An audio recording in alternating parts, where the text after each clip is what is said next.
challenge sih, masalah atau tantangan itu pasti banyak ya, ada beragam.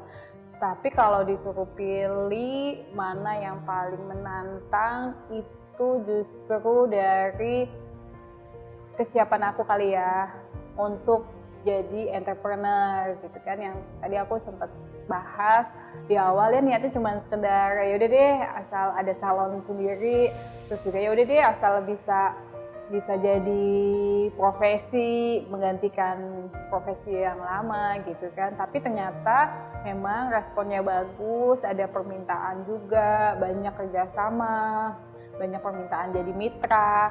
Di situ mungkin aku yang belum siap sebagai entrepreneur gitu ya, yang tadinya hanya sebagai ganti profesi aja gitu ya, tadinya karyawan swasta jadi pemilik salon. Ternyata waktu kita harus jadi entrepreneur, akunya waktu itu belum siap gitu kan. Banyak hal, menjadi leader di bisnis sendiri itu, apalagi menjadi leader di industri, itu nggak mudah ternyata. Oh, bukan cuma sekedar ini, pada saat bisnis kita berkembang, kita harus bikin sistem, kita harus ngebangun tim, kita juga harus bikin business planning dan lain-lain sebagainya. Ternyata aku belum siap gitu kan, dan itu di situ mulai banyak mempertanyakan apakah bisnis ini akan dilanjutkan atau enggak gitu kan. Apa ya udah deh nggak usah dikembangin gitu loh, kan awalnya juga cuma pengen begini, biarin aja, nggak usah berkembang pesat gitu ya. Tapi dari situ aku belajar gitu ya, yang tadinya emang belajar sendiri gitu kan, karena 20 tahun yang lalu nggak ada komunitas-komunitas bisnis gitu kan, nggak ada sekolah bisnis, buku-buku entrepreneur juga nggak ada gitu ya. Beda banget sama 5 tahun belakangan gitu kan. Tapi dari situ aku akhirnya belajar, ikut kurs apa ya, kalau tadinya kursus kecantikan gitu kan, jadi belajar untuk bisnis gitu, belajar bisnisnya gitu kan, ikut seminar, ikut workshop, ikut banyak lah ya yang aku ikutin. Dari situ mulai berkembang ya gitu, yang tadinya tentang bisnis aku buta sama sekali, mulai ada pengetahuan gitu kan, mulai ada experience juga. Dari situ juga ketemu dengan para guru, para mentor. Jadi kalau ditanya guru dan mentor itu banyak banget gitu ya. Ya salah satunya juga Mas Yuswo Hadi. Beliau juga tahu tuh aku dari bukunya yang pertama sampai buku yang terakhir aku kejar, aku minta tanda tangan kayak gitu kan. Itu juga banyak banget gitu ya. Aku inget banget salah satu bukunya itu juga yang buat aku ini juga ya, ada The Crowd. Itu tuh yang pertama kali aku ketemu sama Mas Yuswo untuk berani minta tanda tangan sama foto bareng. Jadi buku-bukunya Mas Yuswo, seminar-seminarnya, workshop itu aku juga ikutin, guru-guru yang berjasa gitu ya, di franchise ada, di bisnis ada, komunitas juga kan banyak ya, komunitas bisnis. Jadi buat aku mungkin juga buat sesama startup atau yang mau terjun di bisnis gitu ya, emang kita harus punya guru, kita harus punya mentor gitu. Dan baik buku ataupun mentor, mereka punya apa ya, aku nggak punya satu mentor khusus aja gitu ya, tapi untuk bidang ini punya mentornya ini, untuk yang ini aku punya mentor yang ini gitu kan ya. Jadi sesuai dengan keahliannya mereka masing-masing. Dan alhamdulillahnya sekarang ini enak banget buat belajar bisnis gitu ya, bener-bener kondusif banget. Kita mau belajar via YouTube, kita mau belajar lewat lewat IG Live juga banyak. Mau nggak ada alasan deh untuk kita nggak punya mentor, nggak ada alasan kita nggak punya waktu untuk belajar atau nggak tahu mau belajar sama siapa, itu nggak punya alasan lagi gitu ya. Jadi jujur kalau nggak ada guru, nggak ada mentor, itu juga aku mungkin nggak mungkin sesiap atau bisnis muslimah nggak bisa berkembang seperti hari ini.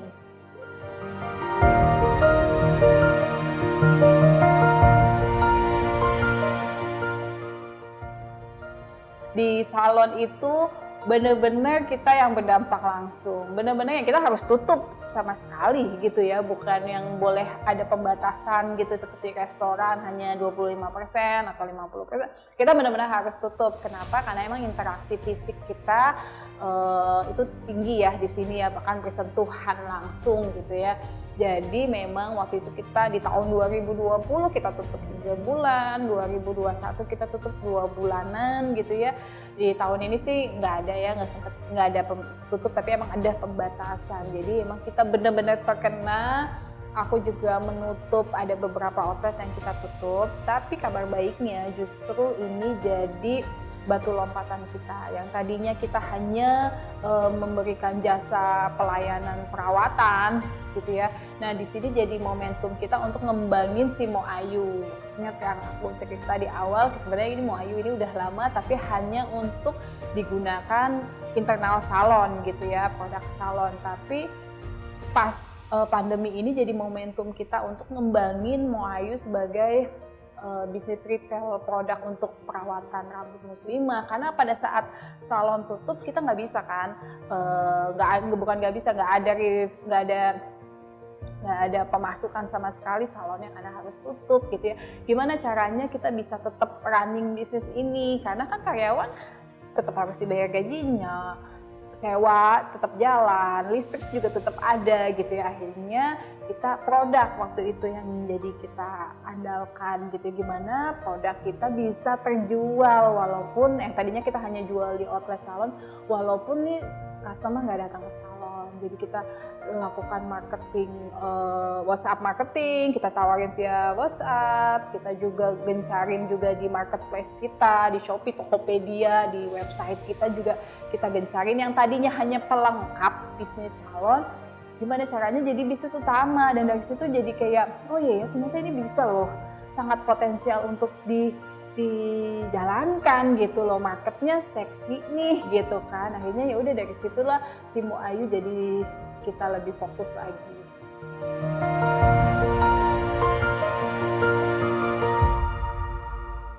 Banyak banget yang kita harus ini ya, ibaratnya kita harus fleksibel ya. Kalau kita juga nggak ini kan agility kita sebagai bisnis itu kan diuji banget gitu ya, gimana kita bisa mampu menangkap peluang pasar dari kondisi yang udah berubah gini gitu kan.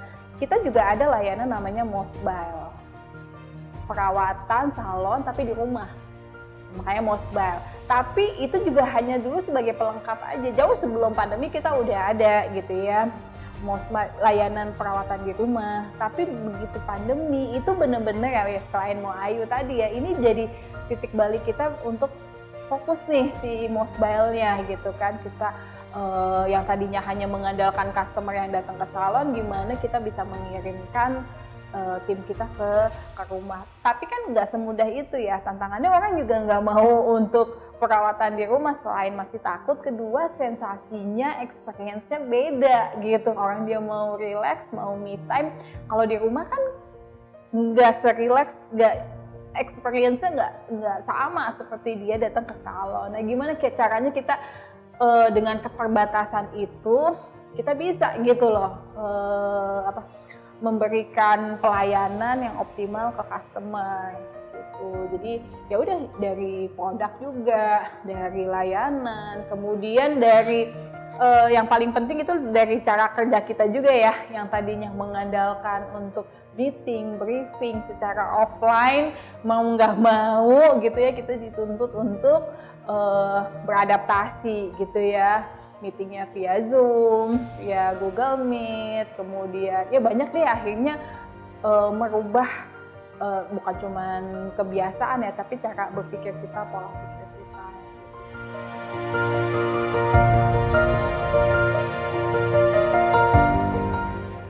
Jadi kalau bicara ke depannya ya, sebenarnya potensi bisnis ini masih besar banget gitu ya. Pemain di bisnis ini, salon muslimah itu masih sedikit banget dibandingkan potensi pasarnya gitu ya. Di industri ini masih terbuka lebar ya untuk kita bisa sukses di bisnis ini gitu kan. Makanya aku kedepannya, kita baru ada di beberapa kota gitu ya, target kedepannya adalah bisa hadir di semua kota di Indonesia, di kota-kota besar dulu gitu kan. Nanti di 2000 ini agak mundur ya karena ada pandemi 2 tahun gitu ya. Tadinya kan kita di 2025 kita kepengen ada bermain di Asia di ASEAN gitu ya, negara-negara ASEAN. Tapi dengan pandemi ya kita mundur deh gitu ya. Paling lambat di 2027, 2028 kita tuh udah ada dulu di kota-kota di ASEAN. Setelah di Indonesia kita juga udah membuka cabang kayak gitu. Tapi PR-nya itu masih panjang ke sana gitu. Kita mesti nyiapin SDM-nya, pengen juga ngebangun MOS 5 akademinya untuk mencetak SDM-SDM yang berkualitas.